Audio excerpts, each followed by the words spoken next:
ವೀಕ್ಷಕರೇ, ಲೋಕ ಲೆಕ್ಕಾಚಾರ ವಿಶೇಷ ಕಾರ್ಯಕ್ರಮಕ್ಕೆ ಸ್ವಾಗತ. ನಾನು ಶಿಲ್ಪಾ ರಾಜನ್. ವೀಕ್ಷಕರೇ, ಸಂಸದರ ಚುನಾವಣೆ ಇನ್ನೇನು ಬಂದೇ ಬಿಡ್ತು. ಲೋಕಾಯುಕ್ತ ಅಂದರೆ ಈ ಲೋಕ ಅಂದರೆ ಈಗಾಗಲೇ ಈ ಎಲೆಕ್ಷನ್ ಏನು ಹತ್ರ ಬರ್ತಾ ಇದ್ದಂತೆ, MP ಎಲೆಕ್ಷನ್ ಹತ್ರ ಬರ್ತಾ ಇದ್ದಂತೆ ಹಲವಾರು ಲೆಕ್ಕಾಚಾರಗಳು ಅಳೆದು ತೂಗಿ ಮತದಾನ ಪ್ರಭುಗಳು ಸಂಸದರ ಆಯ್ಕೆ ಮಾಡ್ತಾರೆ. ಸೈದ್ಧಾಂತಿಕವಾಗಿ ಆಗಿರಬಹುದು, ಅಭಿವೃದ್ಧಿಯನ್ನ ಇಲ್ಲಿ ವಿಚಾರವನ್ನ ಮನಸ್ಸಿನಲ್ಲಿಟ್ಕೊಂಡು ಮತವನ್ನ ಚಲಾಯಿಸ್ತಾರೆ. ಅಷ್ಟೇ ಅಲ್ಲ, ಅಭ್ಯರ್ಥಿಗಳು ಕೂಡ ನಾನಾ ಲೆಕ್ಕಾಚಾರ ಹಾಕಿ ಅಳೆದು ತೂಗಿ ಗುಣಿಸಿ ಬಾಗಿಸಿ ಮತದಾರರ ಪ್ರಭುವಿನ ಮುಂದೆ ಮತ ಭಿಕ್ಷೆಯನ್ನ ಬೇಡ್ತಾರೆ. ದೇಶದ ಮೂಲೆ ಮೂಲೆಯಿಂದಲೂ ಕೂಡ ಪ್ರತಿನಿಧಿತ್ವ ದೆಹಲಿಗೆ ಹೋಗತ್ತೆ. ಸಂಸತ್ ಪ್ರವೇಶ ಮಾಡ್ತಾರೆ. 5 ವರ್ಷ ಅಧಿಕಾರಾವಧಿಯಲ್ಲಿರ್ತಾರೆ. ಆಯಾ ರಾಜ್ಯದ ಅವರು ಪ್ರತಿನಿಧಿಸುವಂತಹ ಕ್ಷೇತ್ರದ ಜ್ವಲಂತ ಸಮಸ್ಯೆಗಳನ್ನು ದೇಶದ ಮುಂದಿಡುವಂತಹ, ಸಂಸತ್ನಲ್ಲಿ ಗಮನ ಸೆಳೆಯುವಂತಹ ಕೆಲಸ ಮಾಡಬೇಕಾಗತ್ತೆ. ನೀವು ಒಮ್ಮೆ ಆರಿಸಿದ ಮೇಲೆ 5 ವರ್ಷ ಅವರೇ ಸಂಸದರಾಗಿರ್ತಾರೆ. ಜೊತೆಗೆ ನಮ್ಮ ದೇಶದ ಪ್ರಧಾನಮಂತ್ರಿಯ ಆಯ್ಕೆ ಕೂಡ ಅವರ ಕೈಯಲ್ಲೇ ಇರುತ್ತೆ. ಹಾಗಾಗಿ ನಾವು ಕೂಡ ಅಳೆದು ತೂಗಿ ಮತವನ್ನು ಚಲಾಯಿಸಬೇಕು. ಅದೇ ನಿಟ್ಟಿನಲ್ಲಿ ನಮ್ಮ ರಾಜ್ಯದಲ್ಲಿರೋ 28 ಕ್ಷೇತ್ರಗಳ ಸಂಸದರ ಕ್ಷೇತ್ರಗಳ ಲೆಕ್ಕಾಚಾರವನ್ನು ನಿಮ್ಮ ಮುಂದೆ ಇಡುವಂತಹ ಪ್ರಯತ್ನವನ್ನು ಮಾಡ್ತಾ ಇದ್ದೀವಿ. ನಾವೀಗಾಗಲೇ ಒಂದೊಂದೇ ಕ್ಷೇತ್ರದ ಬಗ್ಗೆ ಗಮನ ವಹಿಸ್ಕೊಂಡು ಬಂದಿದ್ದೀವಿ. ಇವತ್ತು ಬಹಳ ಪ್ರಮುಖವಾಗಿ ಶಿವಮೊಗ್ಗ ಕ್ಷೇತ್ರದ ಬಗ್ಗೆ ಮಾತಾಡ್ತಾ ಹೋಗ್ತೀವಿ. ಇದೇ ಈ ಹೊತ್ತಿನ ವಿಶೇಷ ಲೋಕ ಲೆಕ್ಕಾಚಾರ.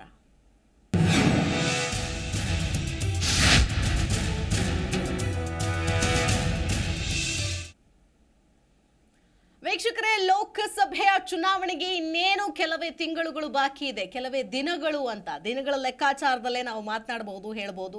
ಈ ಸಂದರ್ಭದಲ್ಲಿ ನಾನಾ ಲೆಕ್ಕಾಚಾರಗಳು ಒಂದೊಂದು ಕ್ಷೇತ್ರದಲ್ಲೂ ಕೂಡ ಆಗ್ತಾನೆ ಇದೆ. ಈ ಕಡೆ ಬಿಜೆಪಿಯಿಂದ, ಆ ಕಡೆ ಕಾಂಗ್ರೆಸ್ ಇಂದ. ಬಿಜೆಪಿ ಈಗಾಗಲೇ JDS ಜೊತೆಗೆ ಕೈ ಜೋಡಿಸಿ ಆಗಿದೆ. ಅವರ ಲೆಕ್ಕಾಚಾರ 25ರಲ್ಲಿ ಎಷ್ಟು ಉಳಿಸ್ಕೊಳ್ಬೇಕೋ ಅನ್ನುವಂಥ ಒತ್ತಡದಲ್ಲಿದ್ದಾರೆ. ಇರೋ ಒಂದು ಕ್ಷೇತ್ರವನ್ನು ಅಟ್ಲೀಸ್ಟ್ 2 ಡಿಜಿಟ್ ತಗೊಂಡು ಬರಬೇಕು ಅಂತೇಳಿ ಕಾಂಗ್ರೆಸ್ ಲೆಕ್ಕಾಚಾರ ಆಗ್ತಾ ಇದ್ದಾರೆ. ಇದೆಲ್ಲದರ ಮಧ್ಯೆ ಹೈ ವೋಲ್ಟೇಜ್ ಕ್ಷೇತ್ರ ಅಂದ್ರೆ ಅದು ಶಿವಮೊಗ್ಗ.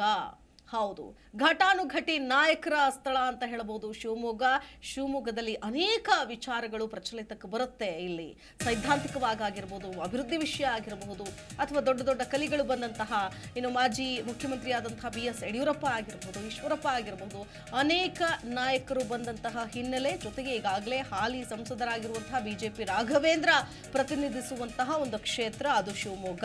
ಸೊ ಈ ಶಿವಮೊಗ್ಗ ಕ್ಷೇತ್ರದಲ್ಲಿ ಆಕಾಂಕ್ಷಿಗಳ ಒಂದು ದೊಡ್ಡ ಹಿಂಡೆ ಇದೆ ಅಂತ ಹೇಳಬಹುದು. ಬಿಜೆಪಿಗೆ ಸಂಸದ ರಾಘವೇಂದ್ರ ಅವರೇ ಅಭ್ಯರ್ಥಿ ಬಹುತೇಕ ನಿಚ್ಚಳ ಅಂತ ಹೇಳಲಾಗ್ತಾ ಇದೆ. ಆದರೆ ಕಾಂಗ್ರೆಸ್ ಪಕ್ಷದಲ್ಲಿ ಆಕಾಂಕ್ಷಿಗಳು ಟಿಕೆಟ್ ಪಡೆಯೋದಕ್ಕೆ ಗುಪ್ತಗಾಮಿನಿಯಾಗಿ ಪೈಪೋಟಿಯನ್ನ ನಡೆಸ್ತಾ ಇದ್ದಾರೆ. ನೋಡಿ, ನಿಧಾನಕ್ಕೆ ಕಾವೇರ್ತಾ ಇದೆ ಶಿವಮೊಗ್ಗ ಲೋಕಸಭಾ ಕ್ಷೇತ್ರ. ಹಾಲಿ ಬಿಜೆಪಿ ಸಂಸದ ರಾಘವೇಂದ್ರ ಮತ್ತೆ ಸ್ಪರ್ಧೆ ನಿಶ್ಚಿತ ಅಂತ ಹೇಳಲಾಗತ್ತೆ. ಹೆಚ್ಚಾದ ರೈಲು, ವಿಮಾನದ ಆದ್ಯತೆ, ರಸ್ತೆಗಿಲ್ಲ ಕೂಗು. JDS ಕ್ಷೇತ್ರ ಬಿಟ್ಟುಕೊಡೋದು ಬಹುತೇಕ ಸುಳ್ಳು. ಸಚಿವ ಮಧು ಬಂಗಾರಪ್ಪ ಕಾಂಗ್ರೆಸ್ ಅಭ್ಯರ್ಥಿ ಆಗ್ತಾರಾ? ಕಾಂಗ್ರೆಸ್ಗೆ ಗ್ಯಾರಂಟಿಗಳ ಬಲ ಸಿಗುತ್ತಾ? ಬಿಜೆಪಿಗೆ ಮೋದಿಯೇ ಬಲ ಅಂತಿದ್ದಾರೆ. ಮತದಾರರ ಮನ ಗೆದ್ದಿದ್ದಾರ ಹಾಲಿ ಸಂಸತ್ ಸದಸ್ಯರು. ಅಭಿವೃದ್ಧಿ ಕಾರ್ಯಗಳಿಂದ ಹಾಲಿ ಸಂಸದರ ಪರ ಒಲವಿದೆ ಅಂತ ಹೇಳಲಾಗತ್ತೆ. ನೀರು, ರಸ್ತೆ, ಚರಂಡಿ, ಶಾಲೆಗಳು ಸುಧಾರಣೆ ಕಂಡಿವೆಯಾ? ಈ ಸಲ ಟವಲ್ ಹಾಕಿರೋರು ಯಾರು? ಯಾರಿಗೆ ಶ್ರೀರಕ್ಷೆ? ಲೋಕ ಲೆಕ್ಕಾಚಾರ ಇದು ಸಂಸದರ ರಿಪೋರ್ಟ್ ಕಾರ್ಡ್. ಶಿವಮೊಗ್ಗ ಸಂಸತ್ ಕ್ಷೇತ್ರ ರಾಜ್ಯದ ಹೈ ವೋಲ್ಟೇಜ್ ಕ್ಷೇತ್ರ ಅಂತಾನೆ ಹೇಳ್ಬೋದು. ರೈತ ಮತ್ತು ಸಮಾಜವಾದಿ ಹೋರಾಟದ ನೆಲೆಬೀಡಲ್ಲಿ ಲಿಂಗಾಯತ, ಪರಿಶಿಷ್ಟ ಜಾತಿ, ಈಡಿಗ ಮತ್ತು ಮುಸ್ಲಿಂ ಮತಗಳು ಹೆಚ್ಚಿನ ಸಂಖ್ಯೆಯಲ್ಲಿರುವಂತಹ ಕ್ಷೇತ್ರ ಅಂದ್ರೆ ಅದು ಶಿವಮೊಗ್ಗ ಕ್ಷೇತ್ರ. ನಿಮಗೆಲ್ಲ ಗೊತ್ತಿದೆ, ಶಿವಮೊಗ್ಗ ಕ್ಷೇತ್ರದಲ್ಲಿ 8 ಅಸೆಂಬ್ಲಿ ಕ್ಷೇತ್ರಗಳನ್ನ ಒಳಗೊಂಡಿದೆ. ಮೇಲ್ನೋಟಕ್ಕೆ ಅಭಿವೃದ್ಧಿ ಕಾರ್ಯಗಳಿಂದ ಹಾಲಿ ಸಂಸದ ರಾಘವೇಂದ್ರ ಪರವೇ ಹೆಚ್ಚು ಒಲವು ಅಂತ ಹೇಳಲಾಗತ್ತೆ. ಸೊ ಹಾಗಾಗಿ ಒಂದು ಕಸರತ್ತನ್ನ ಮಾಡಲೇಬೇಕಾಗತ್ತೆ. ಆದರೆ ಹೇಳೋಕ್ಕಾಗೋದಿಲ್ಲ ಯಾವುದನ್ನ ಮಾನದಂಡವನ್ನಾಗಿರಿಸಿಕೊಂಡು ಮತದಾರ ಪ್ರಭುಗಳು ಮತವನ್ನ ಚಲಾಯಿಸ್ತಾರೆ ಅಂತ ಹೇಳಿ. ಸೊ ಶಿವಮೊಗ್ಗದಲ್ಲಿ ಕಾಂಗ್ರೆಸ್ ಆಕಾಂಕ್ಷಿಗಳು ಕೂಡ ಇದ್ದಾರೆ. ಅದರಲ್ಲಿ ಪ್ರಪ್ರಥಮವಾಗಿ ಸದ್ಯಕ್ಕೆ ಹೈಕಮಾಂಡ್ ಒಲವಿರೋದು ನಿಮ್ಮೆಲ್ಲರಿಗೂ ಕೂಡ ಗೊತ್ತಿರೋ ಹಾಗೆ ಮಧು ಬಂಗಾರಪ್ಪ ಶಿಕ್ಷಣ ಸಚಿವರಾಗಿದ್ದಾರೆ, ಬಂಗಾರಪ್ಪನವರ ಮಗ.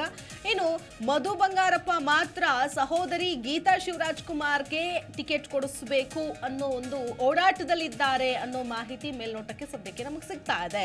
ಬಟ್ ಯಾರಿಗೆ ಕಾಂಗ್ರೆಸ್ ಟಿಕೆಟ್ ಫೈನಲ್ ಆಗುತ್ತೆ ಅನ್ನೋದೇ ಕುತೂಹಲ. ಯಾಕಂದ್ರೆ ಬಿಜೆಪಿಯಲ್ಲಿ ಒನ್ಸ್ ಅಗೇನ್ ರಾಘವೇಂದ್ರ ಅವರೇ ಕಣಕ್ಕಿಳಿಯೋದು ಬಹುತೇಕ ಖಚಿತ. ಅಲ್ಲಿ ಯಾವುದೇ ರೀತಿಯಾದಂತಹ ಬದಲಾವಣೆಗಳನ್ನ ನಾವು ನೋಡೋದಕ್ಕಾಗೋದಿಲ್ಲ. ಒಂದಷ್ಟು ಅಭಿವೃದ್ಧಿ ಕೆಲಸಗಳು, ಕಾರ್ಯಗಳು, ಸೊ ಯಾವ ರೀತಿಯಾಗಿ ಇದ್ರು 5 ವರ್ಷದಲ್ಲಿ ಸಂಸದರು, ಜನರನ್ನ ಎಷ್ಟು ವಿಶ್ವಾಸಕ್ಕೆ ಪಡೆದುಕೊಂಡಿದ್ದಾರೆ, ಈ ಎಲ್ಲ ಅಂಶಗಳು ಕೂಡ ಇಲ್ಲಿ ಮ್ಯಾಟರ್ ಆಗುತ್ತೆ.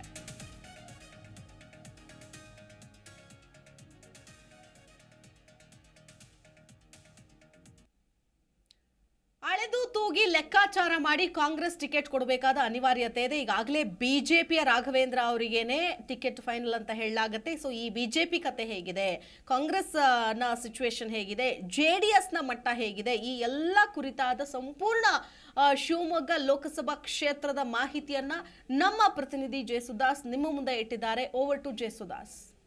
ತೀವ್ರ ಕುತೂಹಲ ಕೇಳಿಸಿರುವಂತಹ ಶಿವಮೊಗ್ಗ ಲೋಕಸಭಾ ಕ್ಷೇತ್ರದ ಚುನಾವಣೆ ಈಗ ರಂಗೇರಿದೆ ಅಂತಲೇ ಹೇಳ್ಬೋದು. ಈ ಬಾರಿಯ ಲೋಕಸಭಾ ಚುನಾವಣೆಗೆ ಯಾವ ಪಕ್ಷದಿಂದ ಯಾವೆಲ್ಲ ಅಭ್ಯರ್ಥಿಗಳು ಕಣಕ್ಕಿಳಿತಾರೆ ಅನ್ನೋಂಥದ್ದು ಇನ್ನೂ ಕೂಡ ಕುತೂಹಲ ಮೂಡಿಸಿರುವಂಥದ್ದು. ಆದರೆ ಬಿಜೆಪಿಯಿಂದ BY ರಾಘವೇಂದ್ರ ಅವರೇ ಹಾಲಿ ಸಂಸದರೇ ಈಗ ಮತ್ತೊಮ್ಮೆ ಅಖಾಡಕ್ಕೆ ಇಳಿತಾರೆ ಅನ್ನೋಂಥದ್ದು ಸ್ಪಷ್ಟವಾಗಿದೆ. ಆದರೆ ಈಗ ಕಾಂಗ್ರೆಸ್ಸಿಂದ ಯಾರು ಅಭ್ಯರ್ಥಿ ಆಗುತ್ತಾರೆ ಅನ್ನೋ ವಿಚಾರದಲ್ಲಿ ಇನ್ನೂ ಕೂಡ ಗೊಂದಲ ಉಂಟಾಗಿರುವಂಥದ್ದು. ಯಾಕಂದರೆ ಇಲ್ಲಿ ಗೀತಾ ಶಿವರಾಜ್ ಕುಮಾರ್ ಮತ್ತು ಅಲ್ಲದೆ ಮಧು ಬಂಗಾರಪ್ಪರು ಸ್ಪರ್ಧೆ ಮಾಡ್ತಾರೆ ಅಂತ ಹೇಳಲಾಗ್ತಾ ಇದೆ.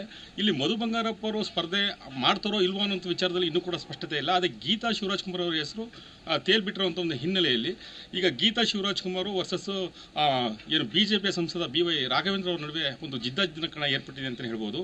ಒಂದು ಇದರಲ್ಲಿ ನಾವು ಪ್ಲಸ್ ಮೈನಸ್ ಒಂದು ಅನಾಲಿಸಿಸ್ ಮಾಡೋದಂದರೆ ಹಾಲಿ ಸಂಸದರಾದಂಥ ಏನು BY ರಾಘವೇಂದ್ರ 10 ವರ್ಷಗಳ ತಮ್ಮ ಸಾಧನೆಯನ್ನು ಮುಂದಿಟ್ಕೊಂಡು ಅವರು ಮತದಾರರಲ್ಲಿ ಮತಯಾಚನೆ ಮಾಡೋದಕ್ಕೆ ಮುಂದಾಗ್ಯಾರೆ. ಈಗಾಗಲೇ 2 ಬಾರಿ ಅವರು ಏನು ಲೋಕಸಭಾ ಕ್ಷೇತ್ರಾದ್ಯಂತ ಓಡಾಡಿಕೊಂಡು ಅವರು ಒಂದು ರೀತಿಯಲ್ಲಿ ಚುನಾವಣಾ ಪ್ರಚಾರ ಕಾರ್ಯ ಮುಗಿಸ್ಯಾರೆ ಅಂತಲೇ ಹೇಳ್ಬೋದು. ಯಾಕೆಂತಂದರೆ ಅವರು ಇತ್ತೀಚಿನ ದಿನಗಳಲ್ಲಿ ಪ್ರತಿದಿನ 500ರಿಂದ 600 ಕಿಲೋಮೀಟರ್ ಪ್ರತಿದಿನ ಅವರು ಎಲ್ಲ ಕಡೆ ಪ್ರವಾಸ ಮಾಡ್ತಾ ಆ ಮತದಾರರನ್ನ ಸೆಳೆಯುವಂಥ ಪ್ರಯತ್ನ ಮಾಡ್ತಾರೆ. ಮತ್ತು ಅಲ್ಲದೆ ಎಲ್ಲ ಸಭೆ ಸಮಾರಂಭಗಳು ಕೂಡ ತಾವು ಮಾಡಿರುವಂತಹ ಏನು ಅಭಿವೃದ್ಧಿ ಕಾರ್ಯಗಳ ಬಗ್ಗೆ ಮತ್ತೊಮ್ಮೆ ಜನರಿಗೆ ಮನವರಿಕೆ ಮಾಡಿಕೊಡುವಂಥ ಒಂದು ಪ್ರಯತ್ನ ಮಾಡ್ತಾರೆ. ಆದರೆ ಗೀತಾ ಶಿವರಾಜ್ ಕುಮಾರ್ ಅವರು ಏನು ಸ್ಪರ್ಧಾ ಆಕಾಂಕ್ಷಿ ಮತ್ತು ಸ್ಪರ್ಧಾ ಕಣದಲ್ಲಿದ್ದಾರೆ ಅಂತ ಹೇಳಲಾಗ್ತಾ ಇದೆ. ಬಟ್ ಆದರೆ ಇನ್ನೂ ಕೂಡ ಆ ಪಕ್ಷದಿಂದ ಯಾವುದೇ ಕಾರಣಕ್ಕೂ ಇನ್ನು ಅಧಿಕೃತ ಅಭ್ಯರ್ಥಿ ಅಂತ ಬಿಟ್ಟು ಘೋಷಣೆ ಮಾಡಿಲ್ಲ. ಗೀತಾ ಶಿವರಾಜ್ ಕುಮಾರ್ ಸ್ಪರ್ಧೆ ಮಾಡಿದ್ದೇ ಆದಲ್ಲಿ ಅವರಿಗೆ ಏನು ವರದಾನ ಆಗ್ಬೋದು ಅನ್ನೋ ವಿಚಾರದಲ್ಲಿ ನಾವು ಅವಲೋಕನ ಮಾಡೋದು ಅಂದರೆ ಏನು ಕಾಂಗ್ರೆಸ್ ಪಕ್ಷದ 5 ಉಚಿತ ಯೋಜನೆಗಳಿದ್ದಾವೆ. ಉಚಿತ ಯೋಜನೆಗಳು ಒಂದು ರೀತಿಯಲ್ಲಿ ಅವರಿಗೆ ಸಫಲತೆ ತಂದುಕೊಡ್ಬೋದಾ ಅನ್ನೋ ವಿಚಾರದಲ್ಲಿ ನಾವು ಅಬ್ಸರ್ವ್ ಮಾಡ್ಬೋದು. ಒಂದು ಕಡೆ ಈ ಕಡೆ ಕೇಂದ್ರ ಸರ್ಕಾರ ಮಾಡಿರೋಂಥ ಈ ಪ್ರಧಾನಿ ನರೇಂದ್ರ ಮೋದಿ ಅವರ ಅಲೆ, ಮತ್ತೊಂದು ಕಡೆ ರಾಮ ಮಂದಿರದ ವಿಚಾರ, ಇವೆಲ್ಲವೂ ಕೂಡ ಜನಮಾನಸದಲ್ಲಿ ಏನು ತಳಸ್ಪರ್ಶಿಯಾಗಿ ಇರುವಂಥ ಸಂದರ್ಭದಲ್ಲಿ ಕಾಂಗ್ರೆಸ್ ಈ ತಮ್ಮ 5 ಉಚಿತ ಯೋಜನೆಗಳನ್ನು ಇಟ್ಕೊಂಡು ಯಾವ ರೀತಿಯಾಗಿ ಮತದಾರರನ್ನು ಸೆಳೆಯುತ್ತೆ ಅನ್ನೋದು ನೋಡ್ಬೋದು. ಯಾಕಂತಂದರೆ ಒಂದು ರೀತಿಯಲ್ಲಿ ರಾಜ್ಯದಲ್ಲಿ ಕಾಂಗ್ರೆಸ್ ಸರ್ಕಾರ ಇರಲಿ, ಕೇಂದ್ರದಲ್ಲಿ ಮೋದಿ ಗೌರ್ಮೆಂಟೇ ಇರಲಿ ಅಂತ ಹೇಳುವಂಥ ಮತದಾರರ ಸಂಖ್ಯೆ ಒಂದು ಕಡೆ ಇದೆ. ಈ ಒಂದು ಎಲ್ಲ ನಾವು ಅವಲೋಕನ ಮಾಡೋದಂದರೆ ಒಂದು ರೀತಿಯಲ್ಲಿ ಈಗ BY ರಾಘವೇಂದ್ರ ಮತ್ತು ಗೀತಾ ಶಿವರಾಜ್ ಕುಮಾರ್ ನಡುವೆ ಸ್ಪರ್ಧೆ ಏರ್ಪಟ್ಟಿದ್ದ ಆದಲ್ಲಿ ಒಂದು ರೀತಿಯಲ್ಲಿ ಎಲ್ಲೋ ಒಂದು ಕಡೆ BY ರಾಘವೇಂದ್ರಗಳು ಈಗ ಪ್ರಸ್ತುತ ಸಂದರ್ಭದಲ್ಲಿ ಮೇಲ್ಗೈ ಸಾಧಿಸ್ತಾರೆ ಅಂತಲೇ ಹೇಳ್ಬೋದು. ಒಂದು ಪಕ್ಷದಲ್ಲಿ ಗೀತಾ ಶಿವರಾಜ್ ಕುಮಾರ್ ಅಲ್ಲದೆ ಮಧು ಬಂಗಾರಪ್ಪರು ಏನೋ ಸ್ಪರ್ಧೆ ಮಾಡ್ತಾರೆ ಅನ್ನೋದಾತು ಅಂದರೆ ತೀವ್ರ ಜಿದ್ದಾಜಿದ್ದಿನ ಪೈಪೋಟಿ ಶಿವಮೊಗ್ಗ ಲೋಕಸಭಾ ಕ್ಷೇತ್ರದಲ್ಲಿ ಆಗುತ್ತೆ ಅಂತಲೇ ಅವಲೋಕಿಸುವ. ಯಾಕಂದರೆ ಕಳೆದ ಬಾರಿ ಅವರು 50,000 ಮತಗಳ ಅಂತರದಲ್ಲಿ ಮಧು ಬಂಗಾರಪ್ಪರು ಸೋತಿದ್ರು. ಈ ಒಂದು 5 ಉಚಿತ ಯೋಜನೆಗಳು ಆ ಒಂದು 50,000 ಓಟುಗಳನ್ನು ಮತ್ತೆ ಪಡೆಯೋದಕ್ಕೆ ಬೂಸ್ಟಪ್ ಆಗ್ಬೋದಾ ಅನ್ನೋ ಲೆಕ್ಕಾಚಾರದಲ್ಲೂ ಕೂಡ ಅವಲೋಕಿಸ್ಬೋದು. ಈ ಒಂದು ಹಿನ್ನೆಲೆಯಲ್ಲಿ ಏನು ಒಂದು ರೀತಿಯಲ್ಲಿ ಶಿವಮೊಗ್ಗ ಲೋಕಸಭಾ ಕ್ಷೇತ್ರದ ಚುನಾವಣೆಯಲ್ಲಿ ಈಗ ಏನು BY ರಾಘವೇಂದ್ರ ಅವರು ಒಂದು ರೀತಿಯಲ್ಲಿ ಅವರು ಸ್ಪರ್ಧಾ ಕಣದಲ್ಲಿ ಮಂಚೂಣಿಯಲ್ಲಿದ್ದಾರೆ. ಕಾಂಗ್ರೆಸ್ಸಿಂದ ಯಾವುದೋ ಕೂಡ ಅಭ್ಯರ್ಥಿ ಘೋಷಣೆ ಮಾಡಿಲ್ಲ. ಒಂದು ರೀತಿಯಲ್ಲಿ ಕಾಂಗ್ರೆಸ್ಸು ಮತ್ತು ಏಕಾಏಕಿ ಒಂದು ಹೋರಾಟವನ್ನು ಮಾಡ್ತಾ ಇದ್ದಾರೆ. ಇಲ್ಲಿ BJP ಮತ್ತು JDS ಒಟ್ಟಾಗಿ ಇಲ್ಲಿ ಸಂಘಟಿತವಾಗಿ ಈ ಬಾರಿ ಚುನಾವಣೆ ಎದುರಿಸ್ತಾ ಹಿನ್ನೆಲೆಯಲ್ಲಿ ಎಲ್ಲೋ ಒಂದು ರೀತಿಯಲ್ಲಿ BJPಗೆ ಮೇಲುಗೈ ಇದೆ ಅಂತ ಹೇಳ್ಬಿಟ್ಟು ಪ್ರಸ್ತುತವಾದಂಥ ಒಂದು ಸಂದರ್ಭದಲ್ಲಿ ನಾವು ಅವಲೋಕಿಸ್ಬೋದು. ತೀವ್ರ ಕುತೂಹಲ ಕೇಳಿಸಿರುವಂತಹ ಶಿವಮೊಗ್ಗ ಲೋಕಸಭಾ ಕ್ಷೇತ್ರ ಲೋಕಸಭೆ ಚುನಾವಣೆ ಕ್ಷೇತ್ರ ಶಿವಮೊಗ್ಗದ ಬಗ್ಗೆ ಮಾತನಾಡಿದ್ದಾರೆ ನಾಗರಾಜ್ ನೀರಿಗೆ, ಮಲೆನಾಡು ಪತ್ರಿಕೆ ಸಂಪಾದಕರು. ಅವರು ಏನು ಹೇಳಿದ್ದಾರೆ, ಯಾವ ಇನ್ಸೈಡ್ ಮಾಹಿತಿ ಕೊಟ್ಟಿದ್ದಾರೆ ನೋಡ್ಕೊಂಬರು. ರಾಜಕಾರಣದ ಇತಿಹಾಸದಲ್ಲಿ ಶಿವಮೊಗ್ಗ ಜಿಲ್ಲೆಯ ರಾಜಕೀಯ ಯಾವತ್ತೂ ಒಂದು ಹೈ ವೋಲ್ಟೇಜ್ ರಾಜಕೀಯ ಅಂತಲೇ ಹೇಳ್ಬೋದು. ಅದು ಮಾಜಿ ಮುಖ್ಯಮಂತ್ರಿ ಬಂಗಾರಪ್ಪನವರ ಪ್ರವರ್ಧಮಾನ ಕಾಲದ್ದಾಗಿರಬಹುದು ಅಥವಾ ಇನ್ನೊಬ್ಬ ಮಾಜಿ ಮುಖ್ಯಮಂತ್ರಿ BS ಯಡಿಯೂರಪ್ಪನವರು ರಾಜಕೀಯ ಉತ್ತುಂಗದಲ್ಲಿರುವಾಗಿನ ಸ್ಥಿತಿಯನ್ನು ನೋಡಿದರೆ ಈ ಕ್ಷೇತ್ರ ಯಾವತ್ತೂ ಕೂಡ ಹೈ ವೋಲ್ಟೇಜು ಚುನಾವಣೆ, ಅದು ವಿಧಾನಸಭೆ ಇರ್ಬೋದು ಅಥವಾ ಲೋಕಸಭೆ ಇರ್ಬೋದು. ಹಾಗಾಗಿ ಈ ಬಾರಿಯ ಲೋಕಸಭಾ ಚುನಾವಣೆಯೂ ಕೂಡ ಅತ್ಯಂತ ಬಿರುಸಿನಿಂದ ಕೂಡಿರುತ್ತೆ ಅಂಥೇಳಿ ಈಗಾಗಲೇ ಗ್ರಹಿಸಲಾಗಿದೆ. ರಾಜಕೀಯ ಚಟುವಟಿಕೆಗಳು ಗರಿಗೆದಿರ್ತಾನೆ ಇದ್ದಾವೆ. ಶಿವಮೊಗ್ಗ ಹೇಳಿ ಕೇಳಿ ಸಮಾಜವಾದಿ ನೆಲ. ಸಮಾಜವಾದದಿಂದ ಅದರ ತದ್ವಿರುದ್ಧವಾದ ಸೈದ್ಧಾಂತಿಕ ಏನು ನಿಲುವನ್ನು ಹೊಂದಿರುವಂಥ BJPಯನ್ನು ಕೂಡ ಇಲ್ಲಿ ಗೆಲ್ಲಿಸಲಾಗಿದೆ. ಮತ್ತು ಪ್ರಸ್ತುತ ಕಳೆದ 2 ದಶಕಗಳಿಂದ BJPಯ ಶಕ್ತಿ ಕೇಂದ್ರ ಅಂತಲೇ ಶಿವಮೊಗ್ಗ ಜಿಲ್ಲೆ ಬಿಂಬಿತ ಆಗಿದೆ. ಜಿ ಕನ್ನಡ ನ್ಯೂಸ್ ಈಗ ನಿಮ್ಮ ಮನೆಯಲ್ಲೇ ನೋಡಿ. ಎಲ್ಲ ಕೇಬಲ್ಗಳಲ್ಲಿ ಈಗ ಲಭ್ಯ. Sun Direct 292, Jio TV 1334, U digital 162, city cable 51, GTPL 17, Abhishek cables 821, Rockline telecommunication 51, Shri Basaveshwara number 60, Vinayaka digital number 53, In digital number 896ರಲ್ಲಿ. ನಿಮ್ಮಿಸ್ತದ ಜಿ ಕನ್ನಡ ನ್ಯೂಸ್ ನೋಡಿ ಆನಂದಿಸಿ.